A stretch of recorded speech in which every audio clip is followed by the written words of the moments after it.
Hello YouTube, this is Hunter Surge with another Digimon card game news video. Honestly, I should have expected I'm going to be doing one of these each day for this week because like the official sites the official pages did say, hey, we're going to be revealing new stuff every day throughout this week. So, you know, I guess we're just doing this every day. So the news we have to talk about today is pretty brief, and then I want to get into something that's been discussed a bunch on the Facebook group in particular. And I feel a bit responsible because I helped get that news out there. But let's get into it. So first up, we have the information on box toppers. So the first up, we have the parallel tamer cards. Let's just pull up DigimonCard.dev real quick.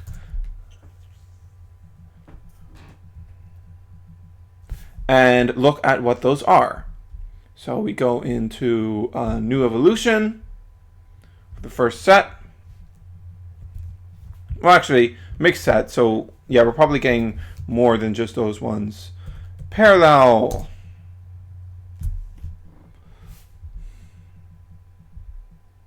So, for set 1, the parallels we are looking at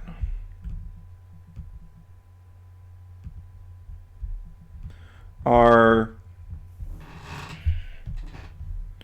these tamer ones. So we have Ty, Matt, using dub names, and just what's on Digimon Card Dev, of course. We've got these 5 tamers. It's probably a bit more than that, to be honest. We know that there's at least 7 Digidistant in this set. So we might as well be looking at the Sora and Joe tamers, or we might be seeing Kari in here. There's a reason for that. Let's talk about that. We'll talk about that in a moment, though. But we're getting those box toppers as Japan did.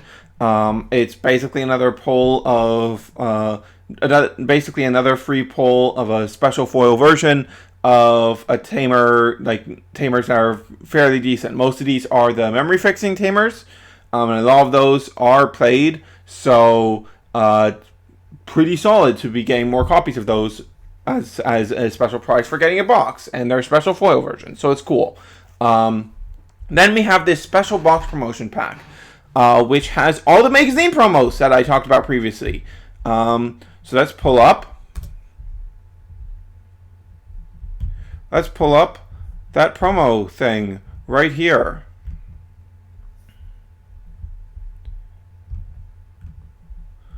So I talked about them all previously, but these are the 6 magazine promos. As I talked about before, Taichi in particular is really, really important, very integral to the Old Force deck.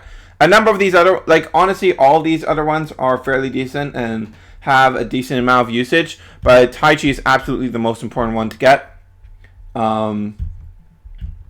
So we get this promo pack that comes with 2 cards from these 6 in each box. So what that totals out to is, on average, I don't know if it will be fixed ratios or not, but on average that means in a case of 12 boxes, you will get a playset of each of these. Hopefully that's fixed. It would really suck to get a case and not end up with your 4 Taichis, but hopefully it's fixed, but we don't know for sure. Now, let's talk about these box toppers in addition to the dash pack. So looking at the information that we talked about yesterday, players who purchase 12 packs during Super Presale will receive 1 Dash Pack version 1.0.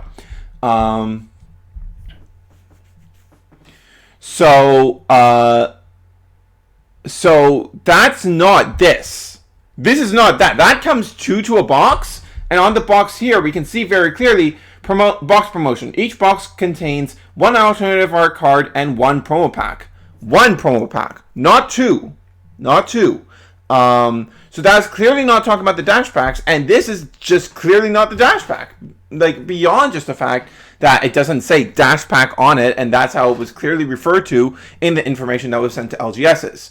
In addition to these box toppers, there will also be the per 12 packs, aka 2 to a box, dash packs, which will have more promos. So if they're doing all these promo campaigns, there might actually be enough space to distribute all the promos via promos. I did not expect them to do multiple pack in promo packs in a set. Now let's talk about some other stuff. So on the box here, we can see more clearly this left side, and I couldn't make out what the Digimon on this side was before, but it's Shine Greymon. It's Shine Greymon over here, which is a big deal because Shine Greymon is very, very powerful. One of the best decks in BT2. And it's going to make it matter a lot whether we get the Kari Tamer in this set or not. Because, no, for sure, we are only getting 7 of the Digidestined. Otherwise, they will have told us, hey, you're going to get all 8 of the Digidestined in this set. So, if Kari is excluded, that will be a bit of a hit to Shine Greymon's strength at first. But if one of these are excluded and we get Hikari, then it's probably going to be at full power from 1.0. Which is a big shakeup. Does a lot to like that plus purple being here, purple and black being here, will do so much to shake up the launch meta from just being Omegamon decks. So yeah, that's cool. Now what else? For All-Force, with all of this stuff being added. Plus, I would have to assume most of the BT1 stuff also being in here, because it'd be weird to like a lot of that stuff is clearly establishing set stuff, so it'd be weird to move it to later sets, to move it to 1.5. I don't think that's going to leave much room for All-Force if they want to do that. They certainly could. I think they certainly could, and that would dash my hopes of that. But we're not seeing it yet. Another possibility I want to put forward is. This just says special box promotion pack. It doesn't say anything, like it doesn't have any denotion to know it as a number thing or going for a specific box. So what might happen is this special box promotion pack might come in as a box topper in both 1.0 and 1.5. That's a possibility. I could see that happening. It would do a lot for its availability because so even if you're getting a playset to a case, there is a slight issue in you're only getting a playset to a case, which puts these promo cards, the rarity of these promo cards, basically on the same level as like top rarity cards would typically be. And that when those are staples, that leads to more expensive cards. And certainly generally more expensive than they'd be as magazine promos. I don't think magazine promos are going to get to 2030 Nissan release. So that is a definite downside. This is why I would have much preferred it if they were just added to the set in 1.0 or 1.5, because it keeps their availability much better. By giving them a low rarity, like even rare or lower, it helps the availability a lot. But that doesn't seem to be what's happening, so whatever, have to move on from that. So yeah, we're getting both those in one thing. Yeah, possibility of this being on both 1.0 and 1.5, though it could also just mean that All-Force is also going to be in BT1, so we're just, in that case, we would basically just be jumping straight into full BT2 meta. Is what would basically be happening at that point. So yeah, moving on from there, I want to talk about the US price of a box. So going back to the information we talked about yesterday, deck prices are $10, and booster pack prices based on pre-orders from LGSs have already gone in contact with Bandai is $75. Is that an unfair price? Well, if you're just going, okay, boxes in this game are $75, let's compare that price point to other card games. Is that fair? Yeah. But that's really not the whole conversation, and that's really not why people would make any sort of stink about $75 boxes. Because the Japanese boxes are about 4,000 yen.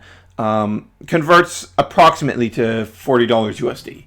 The shipping prices of importing are really, really, for the customer level prices of importing are really not relevant to the conversation, because it's whether Bandai is giving us a deal that feels equivalent to what Japan gets. Because even if you increase the price, if you give us a deal that's properly equivalent, then it all works out just fine.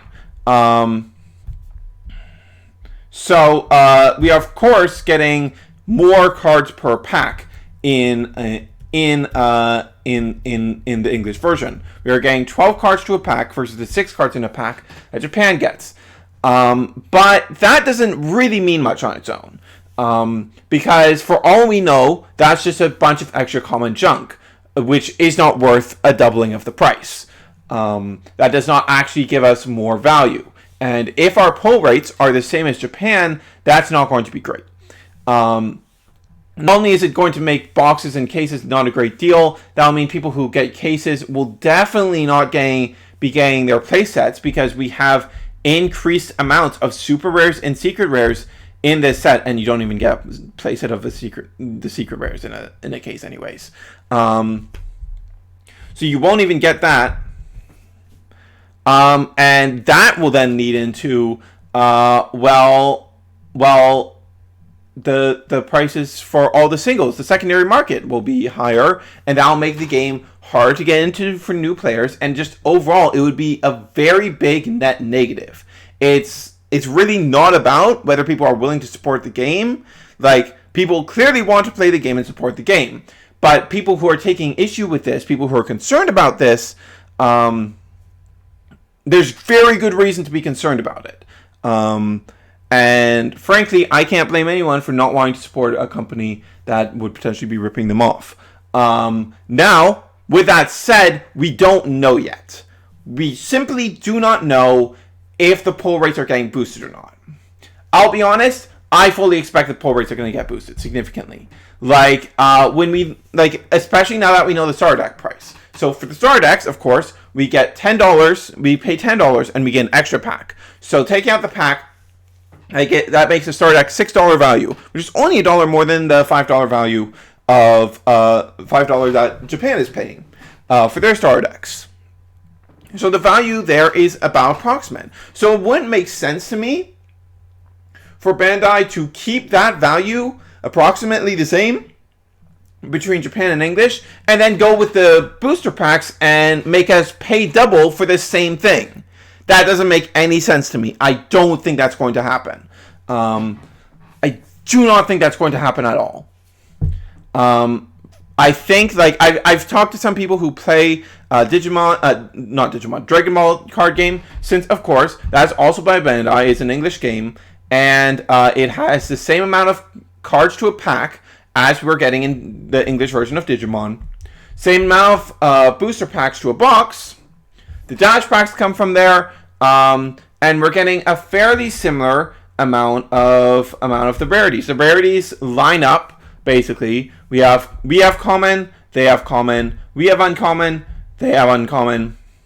We have rare, they have rare.